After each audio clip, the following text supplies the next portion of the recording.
All right, let's look at some examples for quotient of powers. What we're going to do, I'm going to show you kind of the long version of how to do number one. Please write that down, and then we'll just go straight to the shortcut. So we know that 5 to the 5th is the same as 5 times 5 times 5 times 5 times 5. Okay? And 5 to the 3rd is 5 times 5 times 5. So if we write this all the way out, we know that 5 over 5, that would reduce to 1. This would reduce to 1, and this would reduce. So that also means they're canceling each other out. What we have left is 5 times 5, which is the same as 5 squared. And we know that is also 25. But if you notice, if we have 5 5s on top, 3 on the bottom, we're left with 2 on the top. The shortcut is just to do, when the bases are the same and you're dividing exponents, you're going to subtract the top number minus the bottom number. So 5 to the 5th divided by 5 to the 3rd is 5 to the 2nd, because 5 minus 3 is 2. Now when you do this subtraction, your answer ends up on top. So that would be like where this one is. It would be in the numerator. Now let's do a couple more examples. Something you just will need to practice. So again, if the bases are the same, you keep the base. Don't actually do 5 divided by 5. So just keep the same base, subtract the exponents, and simplify. You're done. Now for number 2, we want to combine these first. 3 to the 4th times 3 to the 3rd.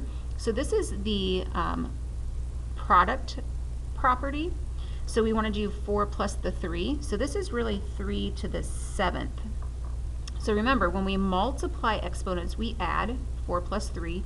When we divide exponents, we subtract. So we really have 3 to the 7th over 3 to the 5th. So what we do is we keep the same base, and we just do 7 minus 5, which is 2, and then we get 9. So again, when you're dividing exponents, you're going to subtract and then simplify.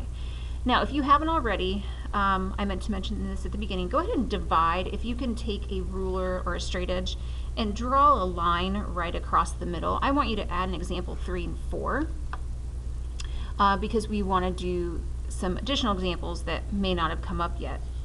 Now, when we subtract c to the 3rd minus c to the 7th, so this is division, we're going to subtract. This is going to be c to the negative 4th. Now, when you subtract, your answer is on top, okay?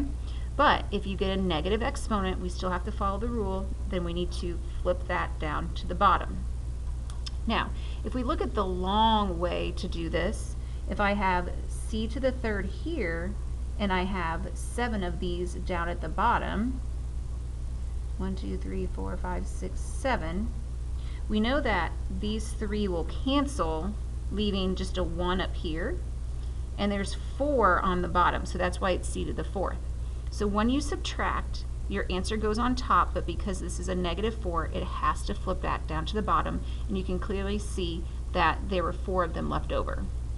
So you do not need to write them all out, but this is how you subtract, and then simplify by flipping if you can. Now one more example, and then we'll fill out the rest of this page. The 18 and 3 are normal numbers. So if I covered these up, if I just had 18 over 3, that would be the same as 6 over 1. Okay? So I'm going to simplify that first. Now let's simplify the x's. So x to the 5th over x squared, so we're going to do 5 minus 2. So that's going to be x to the 3rd. And now let's just look at the y's. Now this is a y to the 1st, even though that wasn't there. So 1 minus 8 is y to the negative 7. So again, 18 divided by 3, that's normal division. Follow the rules for exponents. And last step, because this was negative, I am going to have to move it down to the bottom. So the final answer for number 4 would be 6x to the 3rd over y to the 7th.